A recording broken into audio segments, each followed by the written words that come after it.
Progres dan tantangan vaksinasi COVID-19 di Indonesia.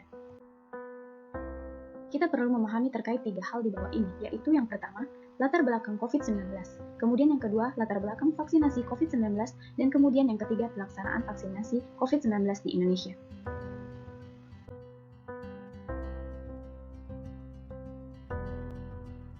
Latar belakang COVID-19 di Indonesia.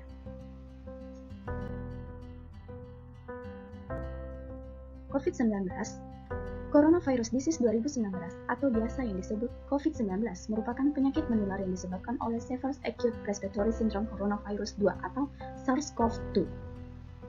Jenis baru coronavirus yang belum diidentifikasi sebelumnya pada manusia, di mana pada kasus yang berat dapat menyebabkan pneumonia, gagal ginjal, sindrom pernapasan akut, dan bahkan kematian, yang telah dinyatakan sebagai bencana non-alam berupa wabah atau pandemi maupun sebagai kedaruratan kesehatan masyarakat.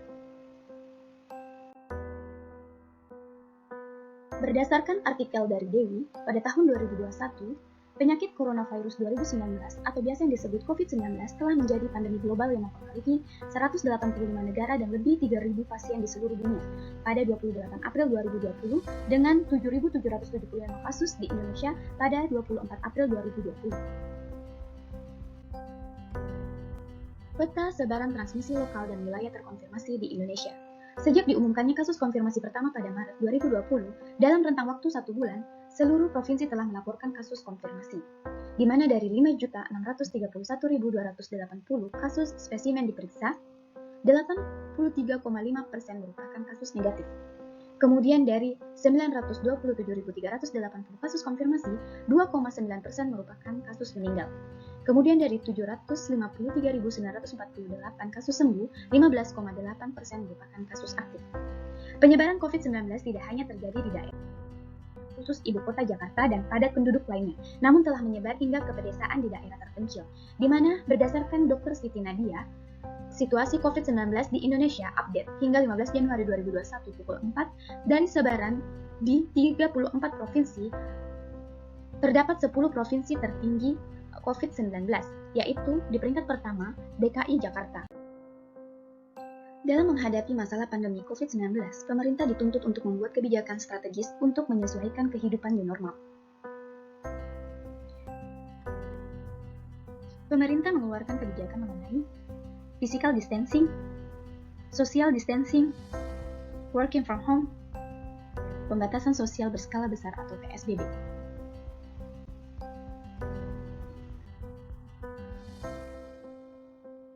Penanggulangan pandemi COVID-19 tidak hanya dilaksanakan dari sisi penerapan protokol kesehatan, namun juga intervensi dengan vaksinasi sebagai bagian dari upaya pencegahan dan pengendalian COVID-19. Dengan diadakan vaksinasi COVID-19 di Indonesia, di lingkungan masyarakat masih banyak timbul pertanyaan mengenai apa vaksin COVID-19? Apakah vaksin COVID-19 efektif untuk menurunkan angka kesakitan dan kematian pasien yang terinfeksi virus corona? Apakah vaksin COVID-19 aman? Dan mengapa saya harus melakukan vaksinasi COVID-19? Begitu pula, banyak pertanyaan dari masyarakat mengenai bagaimana skema penerapan pemberian vaksin COVID-19 di Indonesia, kemudian berapa biaya vaksinasi COVID-19 di Indonesia, lalu berapa waktu yang dibutuhkan untuk pelaksanaan program vaksinasi di Indonesia, lalu apakah vaksin COVID-19 gratis?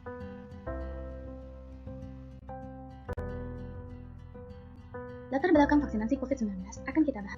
Tujuan vaksinasi COVID-19 berdasarkan Asik Surya, yaitu yang pertama, menurunkan kesakitan dan kematian akibat COVID-19.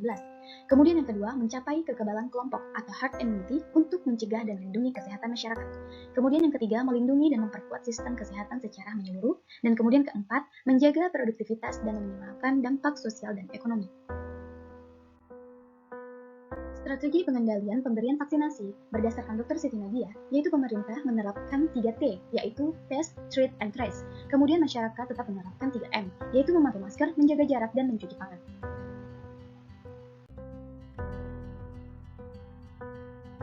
Program vaksinasi COVID-19 ada 5 poin, yaitu yang pertama, vaksin COVID-19 diberikan secara gratis dan masyarakat tidak dikenakan biaya sama sekali. Kemudian yang kedua, seluruh jajaran kabinet, kementerian, lembaga, dan pemerintah daerah agar memprioritaskan program vaksinasi pada tahun anggaran 2021. Kemudian yang ketiga, memprioritaskan dan merelokasi anggaran lain terkait ketersediaan dan vaksinasi secara gratis. Yang keempat, Presiden akan menjadi yang pertama mendapat vaksin COVID-19. Tujuannya untuk memberikan kepercayaan dan keyakinan kepada masyarakat bahwa vaksin yang digunakan aman. Kemudian yang kelima, meminta masyarakat untuk terus menjalankan disiplin 3M, yaitu memakai masker, menjaga jarak, dan mencuci tangan. Berdasarkan Asik Surya, pada tanggal 8 Januari 2021, Komisi Fatwa Majelis Ulama Indonesia atau biasa disingkat MUI Pusat menetapkan bahwa vaksin COVID-19 produksi Sinovac yang diajukan proses sertifikasinya oleh PT Bio Farma hukumnya suci dan halal.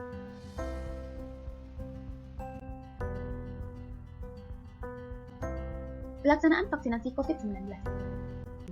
Ada beberapa kebijakan yang mencakup mengenai pelaksanaan pemberian vaksinasi COVID-19 di Indonesia. Di antaranya yaitu Permenkes nomor 84 tahun 2020 tentang pelaksanaan vaksinasi dalam rangka penanggulangan pandemi COVID-19. Kemudian Peraturan Presiden nomor 99 tahun 2020 tentang pengadaan vaksin dan pelaksanaan vaksinasi dalam rangka penanggulangan pandemi COVID-19. Kemudian, isi keputusan Menteri Kesehatan tentang penetapan jenis vaksin untuk pelaksanaan vaksinasi COVID-19 diantaranya menetapkan jenis dan kriteria vaksin yang dapat digunakan dalam pelaksanaan vaksinasi COVID-19. Kemudian menetapkan bahwa vaksin hanya dapat digunakan bila sudah mendapat EUA dari BPOM. Kemudian perubahan terhadap jenis vaksin dapat dilakukan berdasarkan rekomendasi IPAGI dan pertimbangan KPCPN. Dr. Siti Nadia, pelaksanaan vaksinasi COVID-19. Pelaksanaan vaksinasi COVID-19 di tingkat provinsi dikoordinasi oleh gubernur. Kemudian pelaksanaan vaksinasi COVID-19 di tingkat kabupaten atau kota dikoordinasi oleh bupati atau wali kota. Pemerintah daerah provinsi dan pemerintah daerah kabupaten atau kota dalam pelaksanaan vaksinasi COVID-19 perlu melakukan kerjasama dengan badan usaha milik negara atau daerah atau badan usaha swasta. Upaya kerjasama yang dilakukan adalah dukungan penyediaan tenaga kesehatan, tempat vaksin COVID-19, keamanan, sosialisasi dan penggerakan masyarakat, dukungan penyediaan tenaga non-kesehatan, dan pengolahan limbah. Dan dibutuhkan tim pelaksana mulai dari tingkat provinsi, kabupaten atau kota, dan puskesmas. Strategi komunikasi vaksinasi COVID-19 juga dijelaskan berdasarkan Dr. Siti Nadia, di mana berdasarkan data dan fakta, kemudian yang kedua berorientasi hasil, yang ketiga bermitra dengan kelompok atau grup lokal yang potensial, keempat sharing informasi dengan publik dan masyarakat sebagai instrumen yang efektif untuk mempengaruhi perilaku seseorang. Kemudian dijelaskan pula mengenai agar memastikan sasaran atau target vaksinasi diterapkan yang pertama, terinformasi manfaat vaksinasi dan bahayanya jika tidak mendapatkan vaksinasi COVID-19. Kemudian mengetahui ketersediaan akses pelayanan vaksinasi di wilayahnya. Kemudian mengetahui peran dan tanggung jawab dalam melindungi diri sendiri. Kemudian termotivasi untuk mendapatkan vaksinasi COVID-19 tepat waktu dan lengkap.